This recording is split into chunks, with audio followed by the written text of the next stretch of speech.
তারা হচ্ছে মূলত অবৈজ্ঞানিক চিন্তার শিকার বলে ধর্ম করে। উনি যদি ঋষি অরবিন্দকে জেনে থাকেন বা পড়ে থাকেন, তাহলে উনি বলতেন ঋষি অরবিন্দের মাটিতে প্রেমই হচ্ছে একমাত্র কথা আছে, জিহাদ কোথায়? প্রেমের সঙ্গে জিহাদ শব্দটা আসে কি করে? মুখ্যমন্ত্রী শুভেন্দু অধিকারী তিনি বলছেন যে গুন্ডাদের দমন করার জন্য গুন্ডা দমন বিল আনবে, সেটা নিয়ে কি? আমি বলি যে গুন্ডা সরকার, তারা ভয় পেয়ে গিয়ে এখন গুন্ডা দমন বিল আনছেন। ওরা ক্ষমতা আসার সঙ্গে সঙ্গে যা শুরু করেছে এটা গুন্ডামি। বুলডোজার চালিয়ে লক্ষ লক্ষ মানুষকে ঘরছাড়া করছেন, কর্মচ্যুত করছেন, এটা তো গুন্ডামি। এখন সেই গুন্ডামির বিরুদ্ধে মানুষ তো চুপচাপ থাকে না, মানুষ তো রুখে দাঁড়াবে। এবং ওদের আরও সমস্যা হচ্ছে, যারা সবচেয়ে বেশি ক্ষতিগ্রস্ত হচ্ছেন তারা আবার হিন্দু। এটা মহা মুশকিল হয়ে গেছে। তাই হিন্দু সরকার ওরা তাই বলে তো, হিন্দু সরকার এখন হিন্দুকে তারা সিন্ধুতে পাঠিয়ে দিচ্ছেন, গরিব গরিব হিন্দুদের, বড়লোক ধনী হিন্দুদের না। এখন তারা প্রতিরোধ করবে, সেই ভয়ে ওরা এই তথাকথিত গুন্ডা আইন আনছেন। আমি আগেও বলেছি, এখনও বলছি, যে দর্শক, আপনি শুনলেন এই চাচার বক্তব্য। তিনি কি বললেন?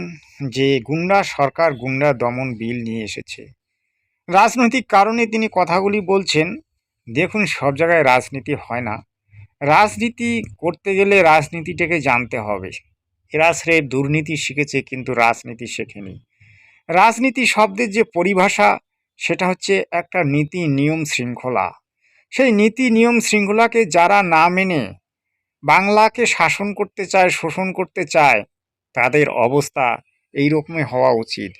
আজকে ভয়ে কাঁপছে ওই দুর্নীতি করা লোকগুলো, ভয়ে কাঁপছে ওই গুন্ডারা, ভয়ে কাঁপছে ওই গুন্ডাদের নেতারা, ভয়ে কাঁপছে ওই চোরেরা, যারা বাংলার মানুষের টাকা লুট করেছে, যারা বাংলা মায়ের সন্তানের টাকা লুট করেছে, যারা বাংলার মায়ের সন্তানকে এই দেশ থেকে নানান ধরনের লাঞ্ছনা বঞ্চনার শিকার করে দিয়েছে, তারা আজ ভয়ে কাঁপছে।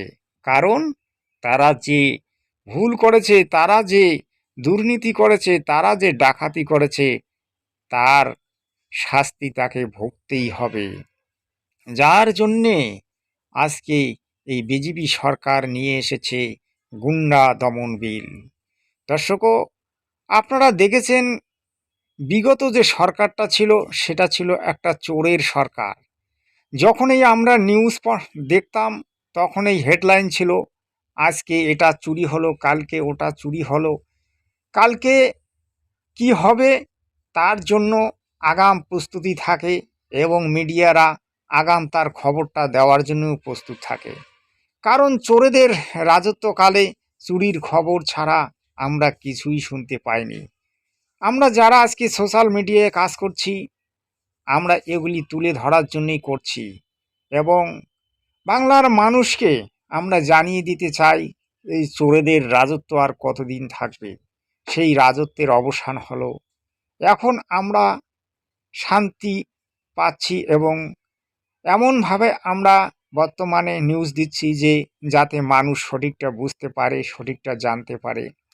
যেমন সোশ্যাল মিডিয়ায় অনেকে আছে, মানব গুহর চ্যানেল, তারপরে আমাদের শফিকুল ভাইয়ের চ্যানেল, বং মিডিয়া, বঙ্গ টিভি, এই ধরনের বহু সোশ্যাল মিডিয়া বড় বড় চ্যানেল আছে, যে চ্যানেলগুলিতে একদম সত্য কথা তুলে ধরা হয়। মিডিয়া কি বলছে না বলছে সেটা পরের কথা, কিন্তু সোশ্যাল মিডিয়া কারো টাকা খেয়ে কাজ করে না ভাই। সোশ্যাল মিডিয়া নিজস্ব কথা বলে, এবং বাংলার জনগণের যাতে কল্যাণ হয় সেই জন্য কথা বলে।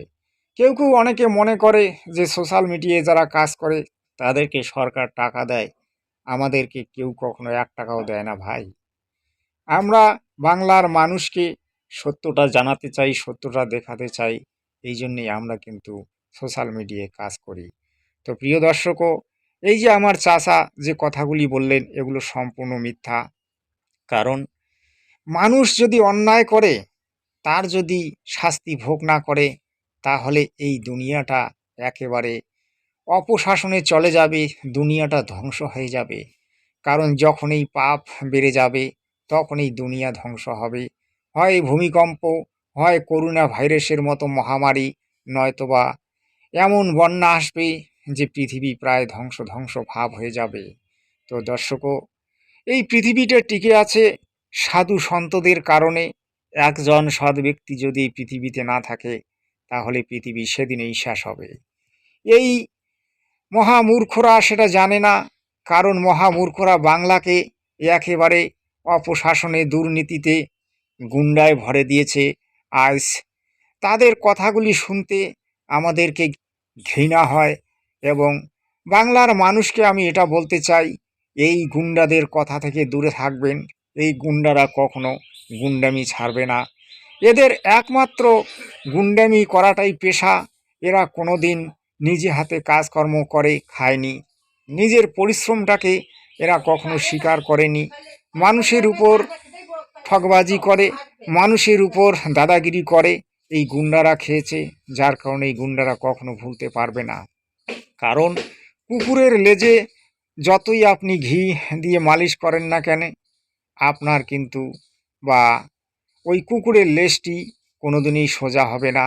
তাই প্রিয় দর্শক, আপনারা এই গুন্ডাদের থেকে দূরে থাকুন। প্রকৃত গুন্ডাকে তাকে চিনুন এবং তাকে জানুন। এটাই আজকের বিষয় ছিল। যদি আপনাদের এই ভিডিওটা ভালো লাগে, অবশ্যই বন্ধু বান্ধবদের মধ্যে শেয়ার করে দেবেন এবং চ্যানেলটি সাবস্ক্রাইব করে নেবেন। ধন্যবাদ।